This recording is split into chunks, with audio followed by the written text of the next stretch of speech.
ওকে বোকা বানাতে বেশি সুবিধা হবে বলে মনে হচ্ছে। এই যে ছেলে, শুনছো? কে কে ডাকছে আমায়? আমি। এদিকে তাকাও, আমি খাঁচায় বন্দি বাঘ গো। ও বাবা, বাঘ মশাই, তোমার আবার আমার সাথে কি কাজ গো? আমায় ডাকছো কেন?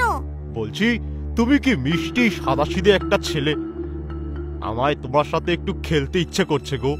তুমি যদি এই খাঁচার দরজাটা একটু খুলে দাও, তাহলে দুজন মিলে একটু ধরাধরি খেলতে পারি। জানো তো, আমি সেই কবে থেকেই খাঁচায় বন্দি হয়ে আছি। আমার সাথে কেউ খেলে না, কেউ গল্প করে না। আমার খুব কষ্ট গো এই খাঁচায়।